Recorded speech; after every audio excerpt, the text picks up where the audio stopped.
Shadow knows.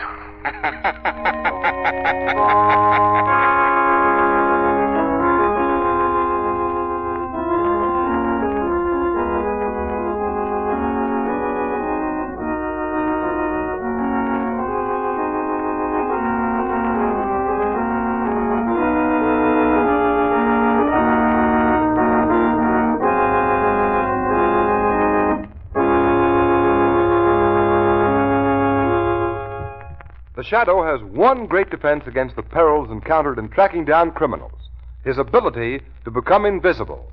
And we'll hear how he puts this ability to use in just a moment. But first, I want to tell you about a tire that has two great defenses against the two most common perils that threaten every motorist: skids and blowouts. This tire is the new Goodrich Safety Silvertown, and its first line of defense is the Lifesaver Tread. The tread that sweeps wet roads so dry you can light a match on its track, gives you the quickest non-skid stops you've ever had. And its second great life-saving feature is the famous Golden Ply that provides motorists with scientific protection against dangerous high-speed blowouts. Give yourself and your family this vital double protection. Ride on Goodrich Safety Silvertown.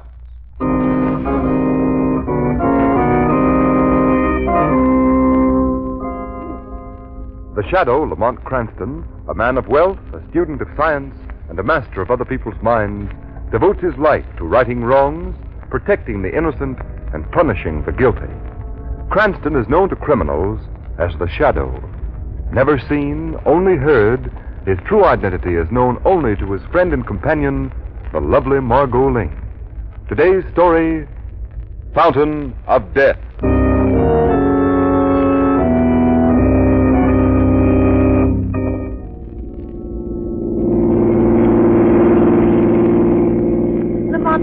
Drive more slowly. All right, Margot. Lamont, what's this all about? Well, Margot, I'll tell you. We're on our way to prevent a murder. Murder? Whose murder? Well, that's just it. I don't know. Lamont Cranston, what are you talking about? 20 minutes ago, I got a letter telling me that a murder was about to be committed. The note was signed Dr. Anna Marler. Anna Marler? Who's that? Dr. Marler is one of the greatest research workers in medicine this world has ever known. The last time I met her was in Europe. And if ever there was a woman with a love of mankind in her soul, it's Anna Marler.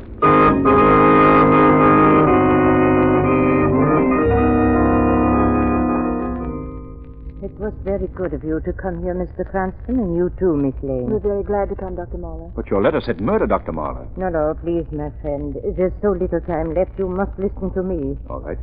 I sent for you because you alone have the strength and the courage to stand by me. Anything you want, Dr. Marler. You have not asked why I am in America. I will tell you.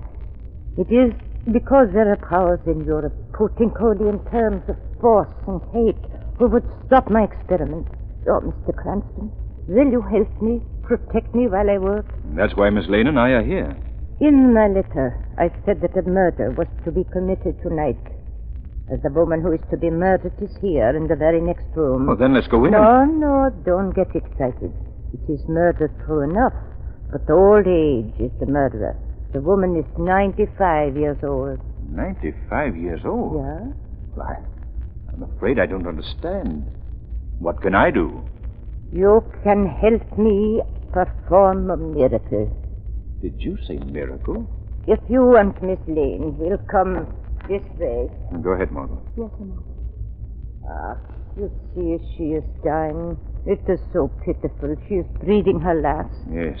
Come, we will go close to her. Mrs. Cronin, try to open your eyes. It is I, your friend, Dr. Marler. Dr. Marler? Yeah, it is I. Here is my hand. Oh, Dr. Marler, I know I'm old and my time has come, but I do not want to die. Not yet. No, you must not. No, you must listen to me. I tell you, I don't want to die. You must help me. Help me. Yeah, my friend, I will help you. Oh, Oh, you are so weak. You must not speak again. You must lie quietly while I get my instruments. quietly. Yes, Yeah. quietly. Oh, come, Mr. Cranston is laying in this side room. Yes, Doctor. You will help me. You will help me. Well, you saw the woman. You saw she is dying. Of course. Dr. Marla, what can you possibly do for her? That is what I wanted you to hear and see. For many years I have worked in a laboratory in an attempt to discover the true nature of age. And while experimenting with many generations of white mice, I've made a strange discovery. A discovery which goes beyond all understanding. Oh, yeah. I must act quickly or she will be gone. While working on the little creatures, I discovered that when any organism has lived its full span of years, the cells within the body become aged, worn. Now I have discovered that by injecting an extract of the tissues of the... Oh, she's dying. Quickly, my instrument case, come. Oh, I promised her. I must do it, I must. Hurry. She's dying. Oh, there's the hypodermic. Oh, my hands, they tremble so. Here, I'll help Dr. Muller. Yeah. Now the liquid. You'll see, Mr. Cranston, so green. I'll let it give this old woman a little more of life. Ah, my hands, they must be sure. No, she must live. Only a few seconds more until... there. The needle into her arm. Now she is so old she will not feel pain. Now it is done. No, it will never work. Oh, Mr. Cranston, what have I done? My experiment, foolishness. The reaction of the mice, only the illusions of my own hope. Oh, I should never have done this to the old woman. Her pulse. It's almost gone. Oh, old friend, forgive me. And your death, do not hate me. Dr. Muller. Huh? Look. She's not dead. Not dead. Margot's right. She's not dead. Listen to her. Look at her. Her lips, her cheeks. Her skin was old and wrinkled. And now look. The color's coming back into it. Her eyes. They're opening. She seems to be growing younger. Younger. Dr. Marla. I feel better. Oh, Dr. Marla. Dr. Marla. Dr. Marla, look at her. She's sitting up in the bed. She's alive, healthy. Mont, it's a miracle. Dr. Marla.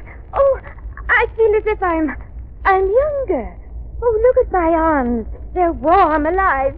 My cheeks, I feel them round and full, like they were years ago.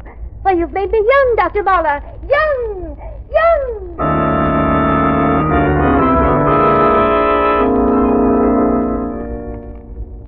These days now since I restored that woman's youth.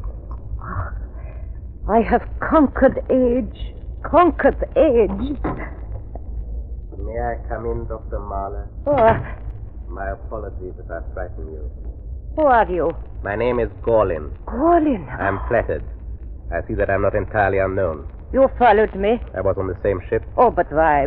I am an old woman. What do you want of me? It is not I. It is the state. They sent you. The state sent me. Your work. It belongs to the state. But I am here in America. I am free. I repeat, your work belongs to the state. What do you want of me? The bottle of liquid. Liquid. I advise you not to be difficult, Dr. Marla. The liquid you used on that old lady, Mrs. Cronin. Oh, you heard what I did for her? Yes, I heard of your miracle, Doctor. And now the liquid. Give it to me. Why do you point that gun at me? It is merely to impress upon you to what extent I will go to get the fluid. What good will the liquid do you? Not me. The state. But the solution is not yet perfected. Perfected enough. Our chemists will be able to make huge quantities.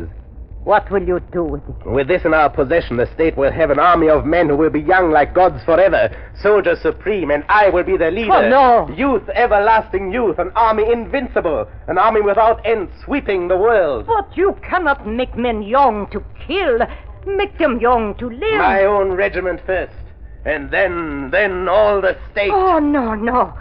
It cannot do that. My work, it has been to preserve life, not kill and destroy. Oh, give it back to me. The bottle, give it back to me. Ah, stay away. No. You old fool, stay away from me. Give back that bottle. No. What a pity. The great Dr. Anna Mahler. She has committed suicide.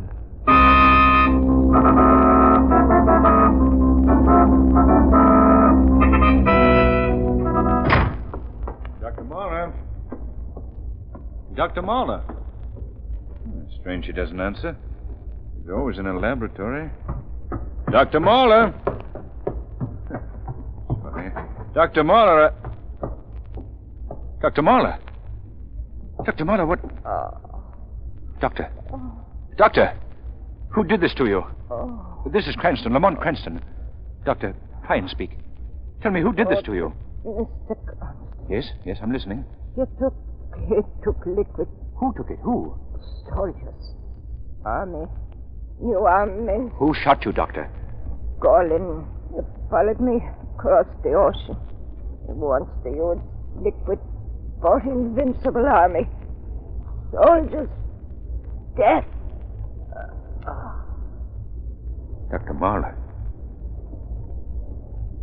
You discovered a miracle of life, and he gave you death in exchange for it.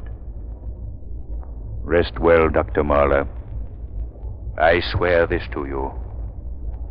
Before Gorlin can use what he took from you for soldiers, armies, war, he will meet the Shadow.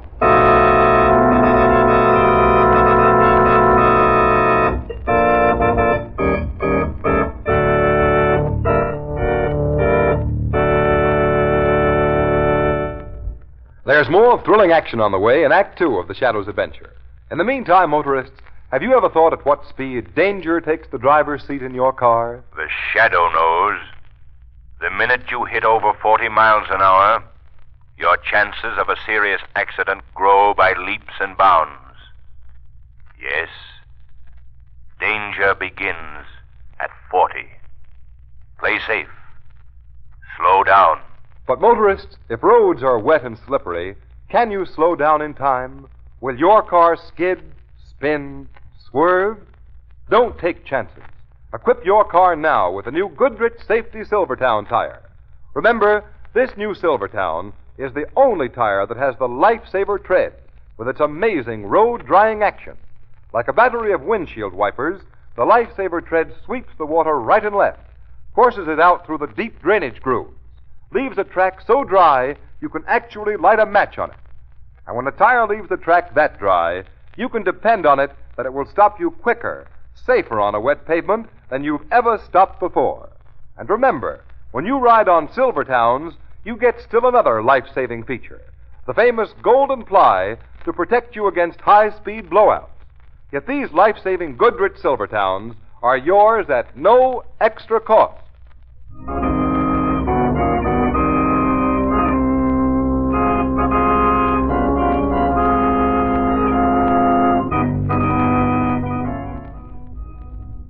Mr. Cranston, I never heard of any guy called Gorlin, and neither has anyone else on the paper. Okay, Fred. Thanks. Goodbye. So long. Well, Margot, checkmate again. Lamont, are you sure you heard the name right? Yes, I'm positive. Gorlin. That name's been ringing in my head every minute since the dying Dr. Mahler whispered it. Gorlin is someplace in this town, and by all that's holy, I'm going to get him. But you've been trying for hours to locate someone who's heard of him. Oh, Lamont, you've tried everywhere, and no one has even heard of him. But he does exist. He killed Dr. Mahler. Her own lips said so. Margot, I've got to get my hands on this doctor. I've got to get him on Marlin. It isn't the doctor's murder alone I'm concerned with. I've got to prevent his using that discovery of hers to create huge armies. Armies of old men made young, and young men always young. I've got to prevent that. All sounds very noble, doesn't it? Here, 5 hours have gone by. I haven't got the slightest idea who or where the man is. I'll answer it. Hello? Hello, is this Lamont Cranston? Yes, this is Cranston. Well, my name's Tom Brady, Mr. Cranston. I don't think you know me. Yes, but... I know who you are, Brady. Foreign correspondent on the Examiner. Yeah, that's right. Reason I called you, Cranston, is that I Just got down to the paper. They were telling me that you're looking for a man named Gorlin. Is that right? Yes, I am. Do you know him? Well, to tell you the truth, Mr. Cranston, Gorlin isn't exactly the kind of fellow I'd admit to being my friend. Do you know where to reach him, Brady? No, not exactly, but I saw him coming out of a travel agency about an hour ago. And if there's a boat sailing for Europe tonight, Gorlin's on it. He had a handbag in his hand and a going-away look in his eye. Well, is there anything else I can tell you? You've told me plenty. Thanks and good night. Lamont, you found him. Margot, quick. The newspaper. What ships are sailing tonight? There aren't any boats sailing to Europe tonight. Margot, don't talk nonsense. Give me that paper. There must be at least half a dozen boats sailing. Lamont, if you listen to me, you haven't seen tonight's papers, but I have. The ship's loaded. They're striking. No ships are sailing. I can't understand it. From what Brady said, Gorlin must be trying to skip the country. Oh, Lamont, please don't look like that. You've tried everything. You've done all you can. But that isn't enough, Margot. I've got to get him. If he gets to Europe with that bottle of liquid, I've failed so completely that any good I might have been able to do in my life up to now is wiped clean off the slate. And I'm not going to fail, Margot. But Gorlin can't sail tonight, Lamont. How do I know he isn't going to some other city and sailing from there? Oh, because he'd have no reason to. As far as he's concerned, no one's after him. Oh, stop worrying, Lamont. You've got time yet. There's tomorrow. He can't get away tonight, not unless he hires a plane and flies the ocean, and I don't think he'll do that. Margot, wait a minute. He doesn't have to hire a plane, not a bit of it. What are you talking about? The new giant clipper ship. It's flying to Europe tonight. Quick, Margot, is your car outside? Yes, Lamont. We've got 15 minutes to get to the airport. We can't possibly make it. It's 10 miles. We will make it. We've got to. That murdering devil Gorlin has a rendezvous with a shadow, and I must try and keep it.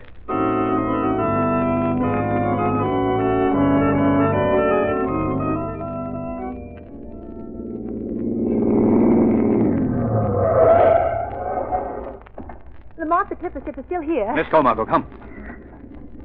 Hurry, Margot, hurry. Oh, not so fast. I can't keep it. We've got to make it. Come. How soon is she going? Right away, sir. Lamont, what are you going to do? I'm getting on board, Margot. But what if he isn't aboard? There's no time to find out. Have to take a chance. Lamont, the flight to Europe. Hurry up, sir, if you want to make a plane. Got to be done. Goodbye. Wish me luck, Margot. Lamont. You just made it, sir.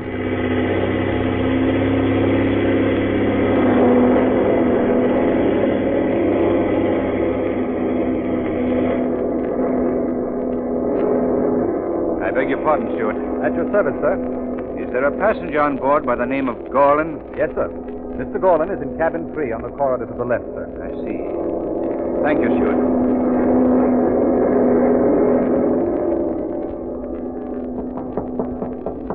Hey, who is it? Who is there? All right, I'm coming. Yes, what do you... Oh, nobody here. I'm tired. Well, I can have a good rest now. And tomorrow... Where is the liquid, Gorlin? Who said that? Who spoke? Nobody in the cabin. And why did I hear... Where is the liquid? Must have thought that myself. The liquid. My suitcase. I'm a thief. If the bottle is broken... No, quite safe. Ah, you sound good in my ears. In a few hours... In a few hours. What, Gorlin? Why don't you answer? In a few hours, what, Gorlin? Who speaks? I am the shadow. There's no one in the room. Where? Who? I will you not to see me, Gorlin. Will? Will? There is no will stronger than mine. And yet I see you, Gorlin. But to you, I am but a voice. Yes, I do hear you. Who are you? The shadow that comes between civilization and those who would destroy. You laugh, Gorlin. Yes, I laugh. You think I'm afraid of a voice? What can a voice do? It has made you reveal the hiding place of the liquid. Oh, you know of that? And I know of your bullet that killed Dr. Marler. She was an enemy of the state. No, Gorlin. She was a woman who had devoted her life to the good of men. Well, you have talked enough. What do you want?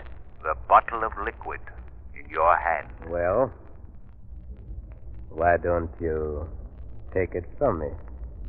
You will give it to me. Will I? Perhaps you would like this.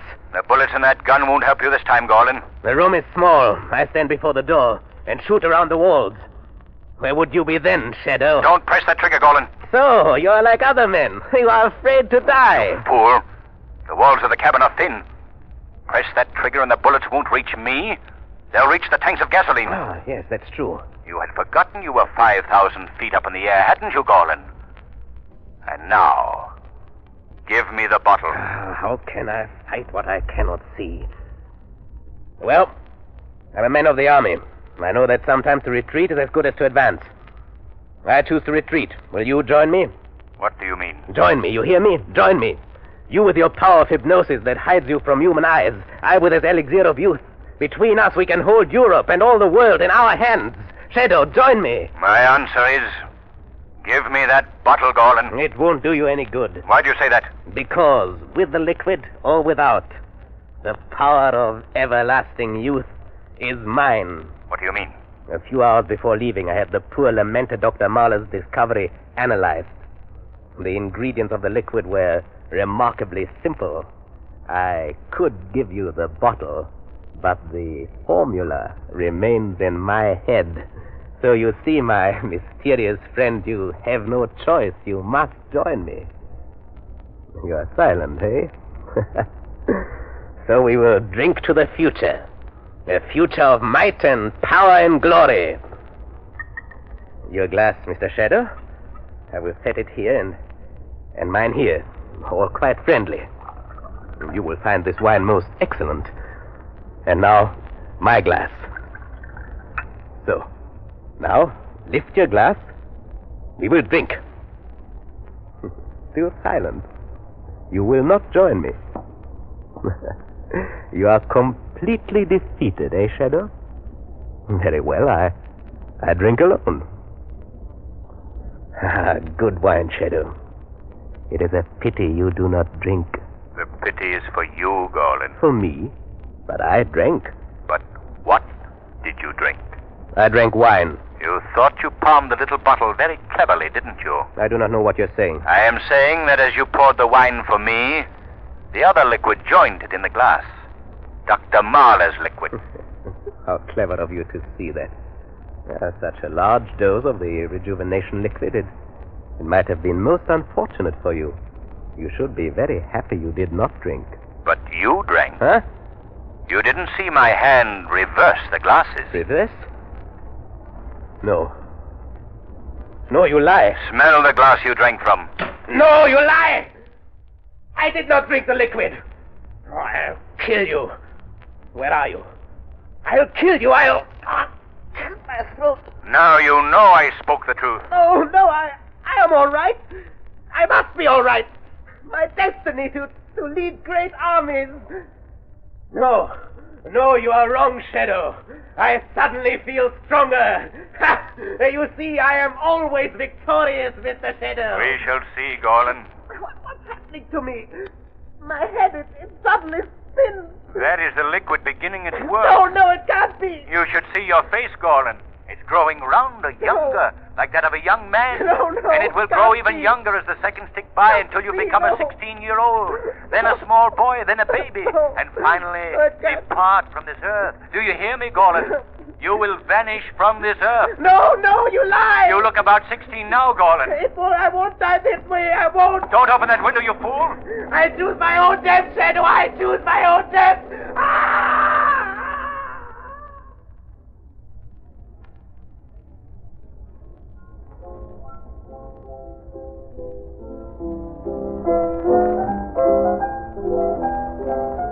I'm still waiting for you to finish the story, Lamont.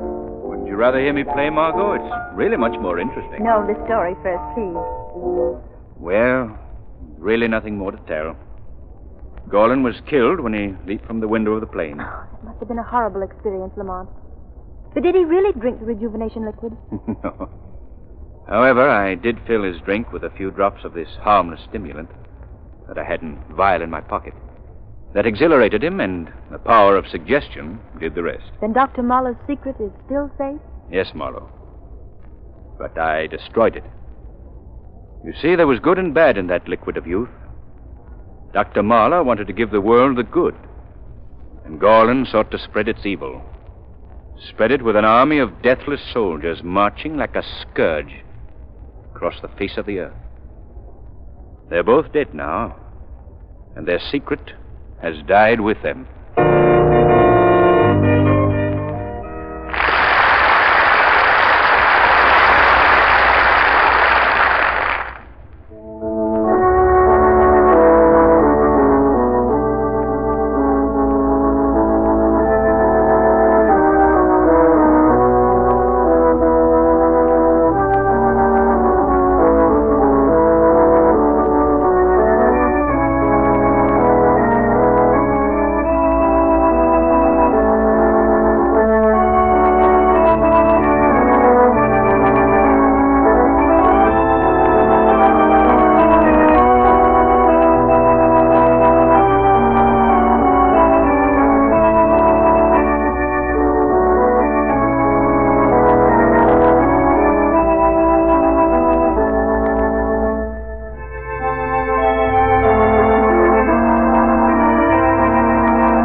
Today's program is based on a story copyrighted by the Shadow magazine.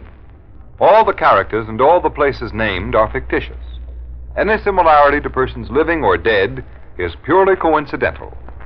The Shadow magazine is now on sale at your local newsstand.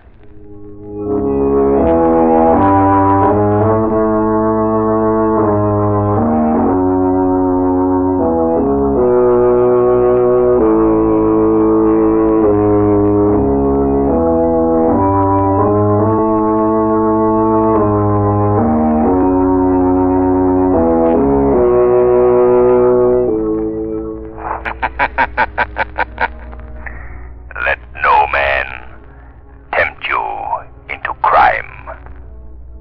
For crime is like a strangling serpent. It crushes him who feeds it most.